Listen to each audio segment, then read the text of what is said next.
পুরী শুধু ভ্রমণ বা ভক্তির জায়গা নয়, বাঙালির কাছে এই জায়গাটি দক্ষিণা বাতাসের মতো, যার টানে আমরা বারবার ছুটে যাই শ্রীক্ষেত্রতে। আমি অদিতি, বোহেমিয়ান স্টোরিজের নতুন একটি পর্বে সকলকে স্বাগত জানাচ্ছি।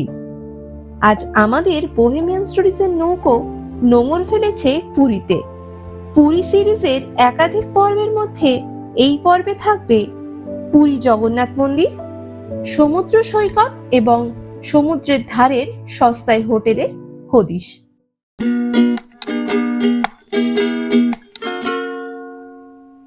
আজকে আমরা চলেছি পুরীর উদ্দেশ্যে। আর আমরা যাব প্রথমে মেদিনীপুর থেকে খড়গপুর এবং সেখান থেকে ট্রেন ধরে যাব পুরীর উদ্দেশ্যে। আমরা যাচ্ছি 12895 শালিমার পুরী উইকলি সুপারফাস্ট এক্সপ্রেসে। এই ট্রেনটা শুধুমাত্র শুক্রবার দিনেই শালিমার থেকে পুরীতে যায়।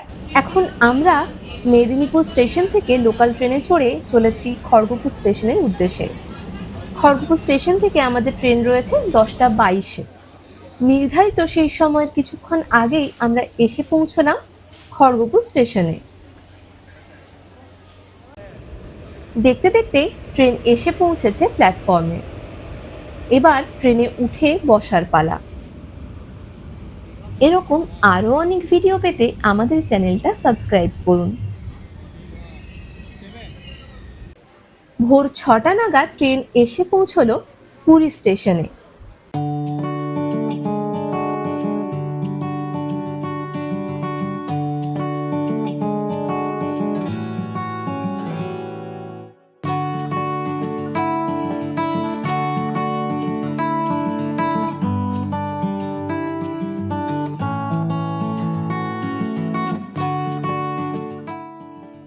স্টেশন থেকে বেরোলেই সামনে প্রচুর অটো, ম্যাজিক গাড়ি এছাড়াও 4 চাকা গাড়ি দেখতে পাবেন।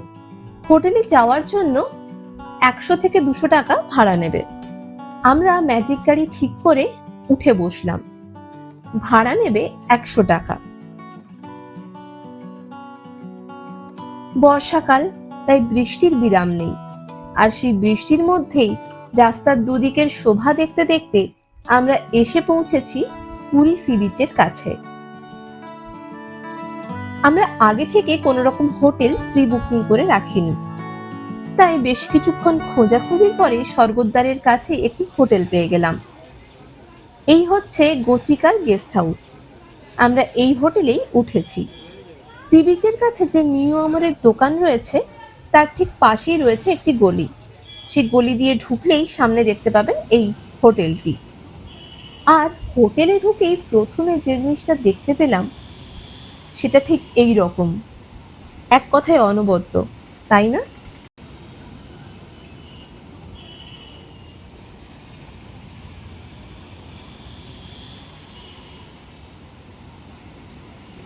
এই হচ্ছে আমাদের রুম।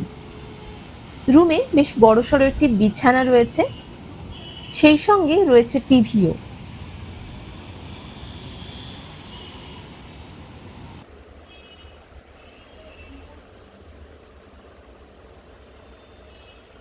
আর এই দেখুন, ঘরে বসেই কিন্তু সমুদ্রের স্বাদ নেওয়া যাবে।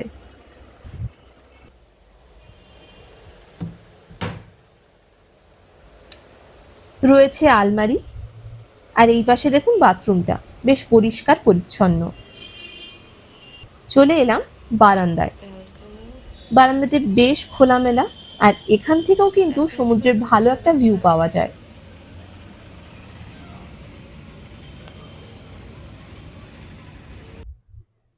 লাগেজ রেখে একটু ফ্রেশ হয়ে আমরা চা খেতে বেরোলাম।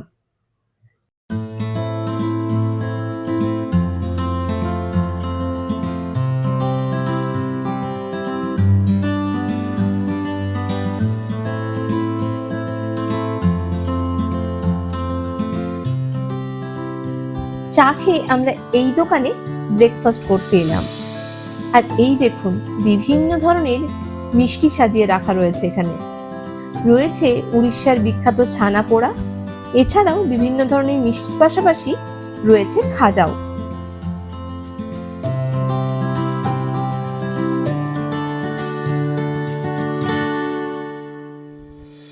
হাতে চলে এলো গরম গরম লুচি তরকারি। আজ আমাদের কোথাও যাওয়ার পরিকল্পনা নেই, সারাদিন পুরীতেই থাকবো বলে স্থির করেছি। সেই মতো খাওয়া দাওয়া সেরে চলে এলাম সি বিচে। সমুদ্রে আসবো অথচ স্নান করব না, তা কি হয়? তাই কিছুটা সময় সমুদ্রের নোনা জলে গা ভিজিয়ে নিলাম।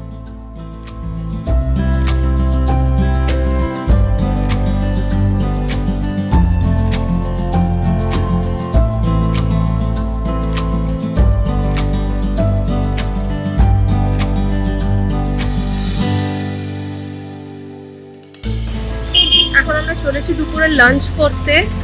দেখি কোথায় খাওয়া যায় আজকে। প্রথমে বিদেশঘরে খাওয়ার কথা হয়েছিল, কিন্তু এখন প্ল্যানটা চেঞ্জ হয়েছে, দেখা যাক কোথায় খাওয়া যায়। এই হচ্ছে 13 পার্বণ রেস্তোরাঁ।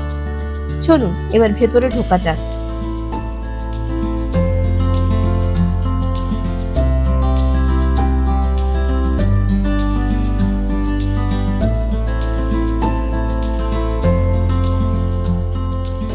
আমরা এখন রয়েছি 13 পার্বণ রেস্টুরেন্টে, যেটা স্বর্গদ্বার থেকে খুব কাছে। এখানে আপনারা আসতে পারেন। আমরা এসে জায়গা পেয়ে গেছি যদিও, কিন্তু প্রচুর লোক দেখছি বসে আছেন, ওয়েট করছেন, এখন তারা জায়গা পাননি বসার। আর আমরা কি কি নিচ্ছি সমস্ত কিছু দেখাবো আপনাদেরকে ভিডিওতে। এখানে থালি তো রয়েছে, তাছাড়া বিভিন্ন আলাকার্টে মেনু রয়েছে যেগুলো আপনারা নিতে পারেন। রয়েছে ডাল, আলু ভাজা, সেই সঙ্গে পটল চিংড়ির একটি তরকারি, আলু পোস্ত রয়েছে, আর এই পাশে রয়েছে পার্শে মাছ আর আমের চাটনি। খাওয়া দাওয়া সেরে হোটেলে একটু রেস্ট নিয়ে বিকেলে বেরিয়ে পড়েছি বাজার ঘুরে দেখতে।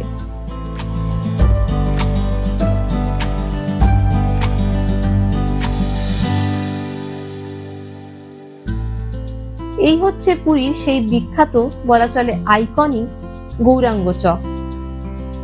আস্তে আস্তে সন্ধ্যা নেমে এসেছে।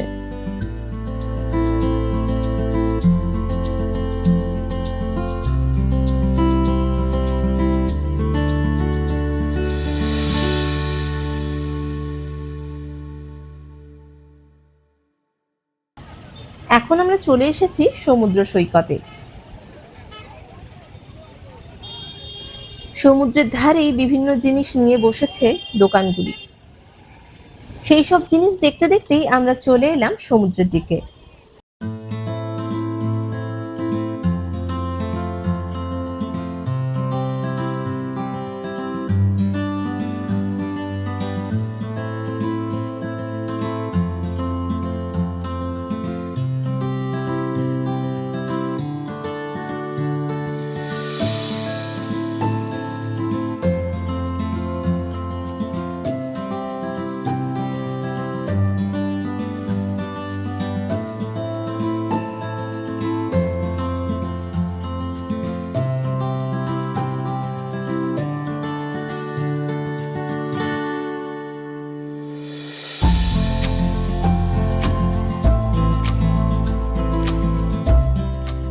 আমাদের মতোই কত শত মানুষ সি বিচে বসে রয়েছেন আর রাতের সমুদ্রকে উপভোগ করছেন।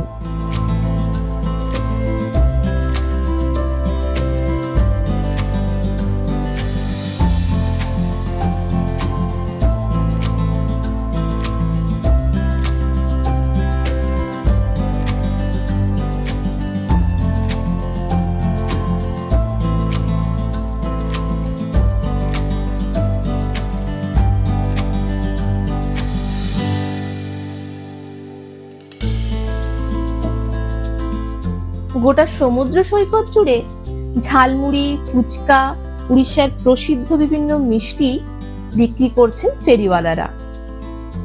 সময় কাটাতে আপনারা সেই সব চেখে দেখতে পারেন। অনেকটা রাত হলো আর সি বিচেও আমরা অনেকক্ষণ সময় কাটালাম। এবার রাতের খাবার খাওয়ার পালা। রাতে আমরা বিদেশ ঘরে খাবো বলেই ঠিক করেছি। বিদেশ ঘরে যাওয়ার পথে দেখতে পেলাম আমাদের হোটেলের সামনে থাকা মন্দিরটিতে জগন্নাথ, বলরাম এবং সুভদ্রার বেশ বদল করা হচ্ছে। সেটাই দেখতে দাঁড়িয়ে পড়লাম কিছুক্ষণ। এই মন্দিরটিতে কিন্তু রোজ রাতেই জগন্নাথ, বলরাম এবং সুভদ্রা নতুন নতুন পোশাকে সেজে ওঠে।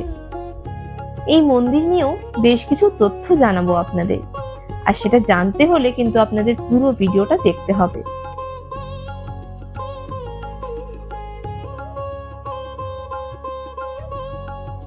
সকালে বিদেশ ঘরে খাওয়ার কথা হয়েছিল, কিন্তু যে কোনো কারণে সেটা হয়নি। রাতে তাই আমরা বিদেশ ঘরেই ডিনার করতে এলাম। চলুন এবার ভেতরে যাওয়া যাক। আর এই যে সামনে দেখতেই পাচ্ছেন, বড় বড় করে দেওয়া রয়েছে হোটেলের মেনু চার্ট। কি খাবি রে সেটা? প্লেন নান আর কড়াই চিকেন। সবাই অনেক খাবে খাওয়ার চিকেন। শ্রেয়া কি খাবে? নান এন্ড যাই হোক, আমরা এখন চলে এসেছি ডিনার করতে বিদেশ ঘর রেস্টুরেন্টে। এটা সর্বদা থেকে খুবই কাছে, আপনারা এখানে ডিনার করতে পারেন। এই জায়গাটা শুনলাম তন্দুরি তন্দুরি এসবের জন্য খুব বিখ্যাত।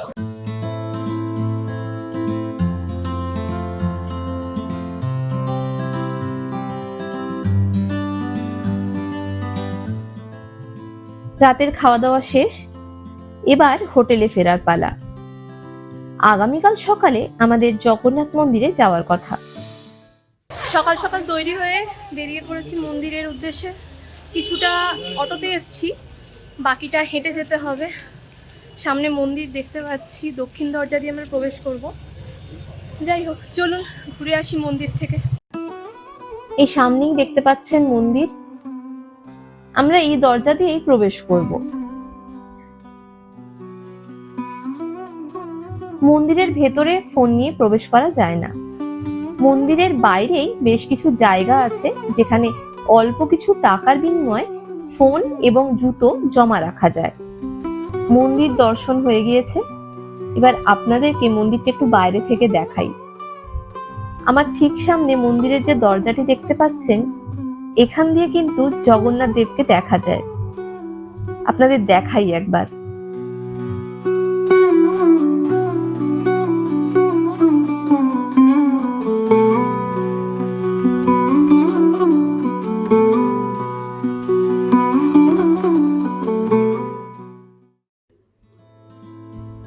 মন্দির ঘুরে এখন আমরা আবার সমুদ্র সৈকতে চলে এসেছি। বাংলায় কিন্তু অনেকগুলো সমুদ্র সৈকত রয়েছে, কিন্তু তারপরেও পুরীর মন্দিরের যে আকর্ষণ এবং পুরীর সুবিস্তৃত বালুতট, তা বারবার বাঙালিকে এই পুরীতে টেনে আনে।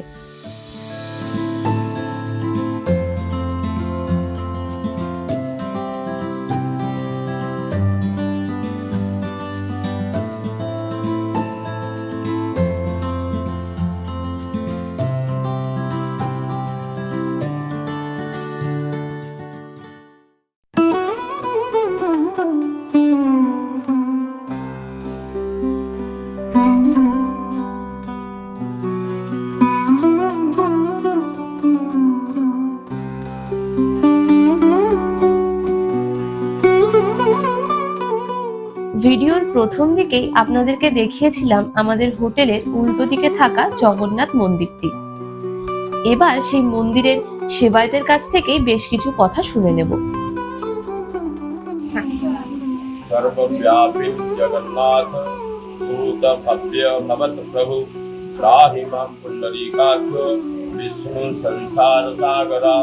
जगन्नाथ दर्शन जন্য যারা মন্দিরেতে আসে দর্শন করার জন্য, তারা ওখানে যদি দর্শন না পায় তাহলে এখানে এসে জগন্নাথের দর্শন করলে মধ্যে নিত্য দর্শনের ফল প্রাপ্ত হয়। কারণ চৈতন্য মহাপ্রভু যখন 1510 জগন্নাথের দর্শন করার জন্য এসেছিল, শ্রী চৈতন্য মহাপ্রভু দর্শন করে মহাপ্রভুর অতি আনন্দ হয়েছিল। কারণ তখন ছিল স্নান যাত্রা। স্নান যাত্রায় দর্শন করল হইল মহাসুখ, স্নানের পরে দর্শন ন পাই হইল বিমুখ। যখন মহাপ্রভু সেখানে দর্শন না পাইল, তখন সমুদ্রের ঝাঁক দেওয়ার জন্য এখানে এসেছিল। মহাপ্রভু, তুমি যদি আমাকে দর্শন না দিবে তাহলে এখানে আমাদের আর প্রাণ নিয়ে ফেরবো না। এই মনের ভিতরে সংকল্প করে যখন এখানে মহাপ্রভু কাছে সংকল্প করছেন, তখন জগন্নাথ এখানে তাকে স্বপ্নাদেশ করে দর্শন দিয়েছিল। বলে, দেখো আমি এখন মানবের লীলা করতেছি, তাই জন্য তুমি এখনো দর্শন করতে চাইলে আমাকে 15 দিন অপেক্ষা করতে হবে। গুপ্ত দর্শন আমি এখন আলাদার করতেছি, তুমি যদি যাবে সেখানে পূর্ণ ব্রহ্মরূপে দর্শন করতে পারবে। তখন থেকে মহাপ্রভু এইখানে থেকে গিয়ে দক্ষিণ ভারত হয়েছিল। আলানাথের দর্শন করার পরে দক্ষিণ ভারত হয়ে গিয়েছিল। ওখানে মধ্যে সর্বাঙ্গ চিহ্ন মহাপ্রভু হয়েছে। পুরী জগন্নাথের মন্দিরের 3টা আঙ্গুলের চিহ্ন গরুড় স্তম্ভের পিছনে আছে। আর মহাপ্রভু আলানাথের কাছে সর্বাঙ্গ চিহ্ন রয়েছে। তখন থেকে মহাপ্রভু এখানে দর্শন হয়। এখানে যারা সব মহাপ্রভুর দর্শন করতে মন্দিরের ভিতরে না যেতে পারে, তারা অনহিন্দুরা, তারা সব এখানে আসে দর্শন করতে পারতেন। যারা সব মৃত্যুর সময় তারা সব পুণ্যপ্রাপ্তির জন্য, তার শরীরের আত্মার সদ্গতির জন্য যারা ইয়ে হয়, তারা এখানেও এসে দর্শন করে তার শেষ অবস্থায় এখান দিয়ে স্বর্গদ্বারে দেওয়া হয়। এখান থেকে ব্রহ্মা নামেছিল, তাই জন্য ব্রহ্মা স্বর্গলোক থেকে এখানে মর্ত্যলোকে নামার জন্য এই স্থানের নাম হলো স্বর্গদ্বার। স্বর্গদ্বার দর্শন করে, স্বর্গদ্বার হলো মুক্তিপথ, কারণ এটা হলো পঞ্চতীর্থ। পঞ্চতীর্থের স্বর্গদ্বারের সমুদ্রের জল এবং রোহিণী কুণ্ড, আর রয়েছে নরেন্দ্র সরোবর, ইন্দ্রদিম্ন, এরকম 5টা পুষ্কর, মার্কণ্ড, এরকম 5টি পুষ্করিণী নিয়ে মহাপ্রভুকে পঞ্চতীর্থ বলে বলানো যায় এখানে। আজকের পর্বটি এই পর্যন্তই। পুরী সিরিজের আরো ভিডিও দেখতে হলে আমাদের চ্যানেলটি কিন্তু সাবস্ক্রাইব করতে হবে। আর আজকের পর্বটি যদি আপনাদের ভালো লেগে থাকে তাহলে অবশ্যই একটি লাইক করবেন আর কমেন্ট করে জানাতে ভুলবেন না আপনার মতামত।